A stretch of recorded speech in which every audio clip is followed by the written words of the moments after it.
Lo primero es un programa metropolitano de transporte público que implique inversión en metro, sistemas de metrobús o mexibús, como le quieran llamar, sistemas de transporte público masivo y sustitución de unidades.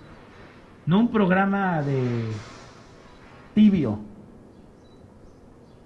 de presupuestos marginales, sino un programa del tamaño y de las dimensiones de sus obras viales, de ese tamaño.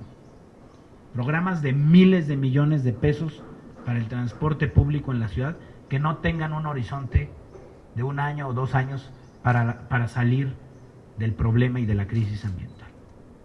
Que sea un programa de largo plazo para la zona metropolitana del Valle de México. Replantear la forma de gobierno del sistema de transporte colectivo metro y sus fuentes de financiamiento. Creemos que el metro no debe ser una entidad de la Ciudad de México, sino de toda la zona metropolitana y financiada con recursos del Estado de México, de la Federación y de la Ciudad de México. Tiene que haber un cambio en la forma en cómo se gobierna este organismo, cómo se financia y cómo proyecta sus planes para toda la zona metropolitana y no exclusivamente para la Ciudad de México.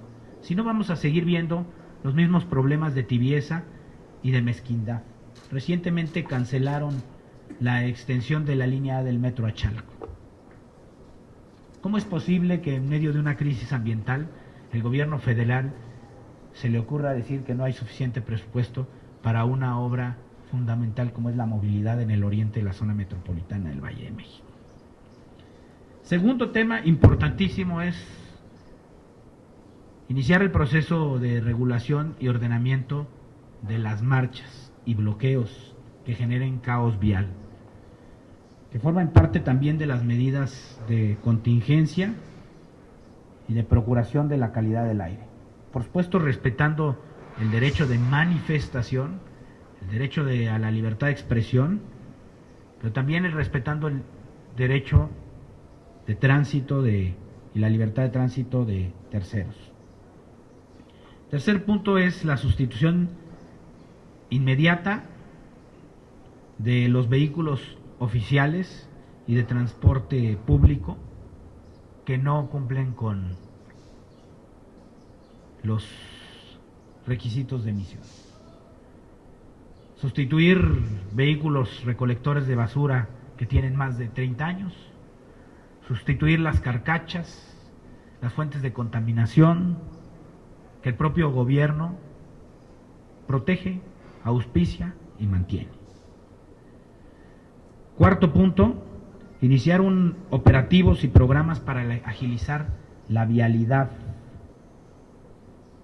reducción de estacionamiento en doble fila, liberación de topes, que lo único que generan es más contaminación y el deterioro de la vialidad. Un punto muy importante es reducir la corrupción en el sistema de verificación. Se tienen que auditar de manera inmediata los verificentros y el gobierno federal tiene que modificar la NOM 41/2015 para también modificar los umbrales a través de los cuales se otorgan los hologramas y modificar los límites permitidos de contaminantes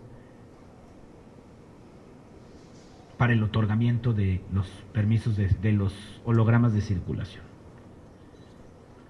Consideramos que son 5 puntos urgentes que se tienen que plantear y las medidas de corto plazo no sirven.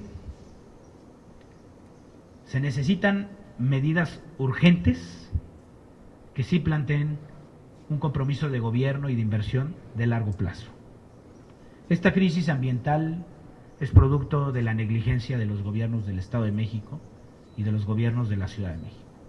Ahora los ciudadanos pagan los platos rotos y es necesario que los gobiernos ya pongan de su parte para resolver este problema. Y por eso pedimos que el 80% de los recursos del Fondo Metropolitano que les asignan a la Ciudad de México y al Gobierno del Estado de México se utilicen en la modernización del transporte público en estos dos estados de la República.